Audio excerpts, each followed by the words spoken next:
Good evening, everyone. Nearly 200 City of Cincinnati employees have either retired early or have tentatively done so. It's all because of Issue 4, which would change the city's pension system. Issue 4 is on the ballot tomorrow.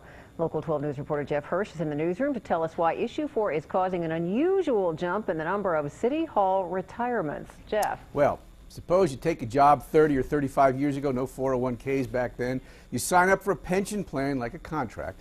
Then 3 decades or more into your career, you find out there's a chance a lot of the pension money you were counting on will not be coming in unless you retire now before a possible change in the city's pension system. That is what is going on.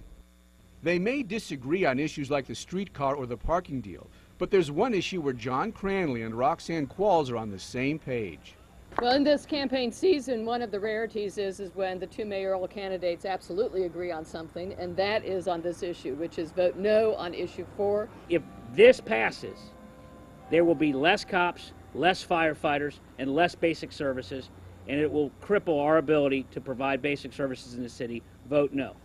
Issue 4 was put on the ballot by a petition drive. If it passes, the city's defined benefit pension system is replaced with a 401k and lower benefits. Supporters say that's critical for the city's financial future. Opponents say it would actually make things worse in the future by forcing tax hikes or service cuts. In an average month, 8 to 10 city workers call it a career. But for the month effective November 1st, it's 47. And another 130 have put in tentative retirement, which lets them come back if Issue 4 fails, but stay retired if it passes.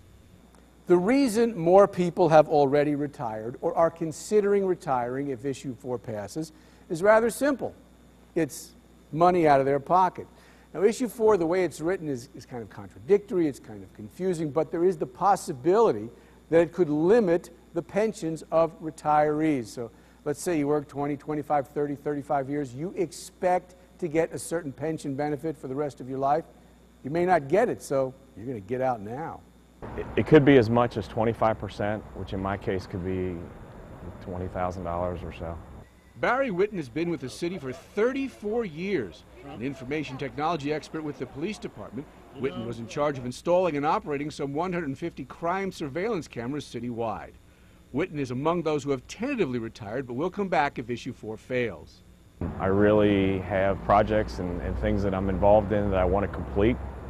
I don't want to retire. I enjoy my job. I like my work. I like the people I work with and the projects that I'm involved in. Now, obviously, you need a lot of years of the job to be eligible to retire, so those who have already left or those who are in limbo like Barry Whitton have a lot of institutional memory, which is experience, and the city loses that if those people go. Back to you. Big issue. Thank you, Yes. Jeff. Issue 4 would impact the pensions of about 3,200 city workers as well as all the future hires. However, it does not cover police officers or firefighters who are in a separate statewide pension system.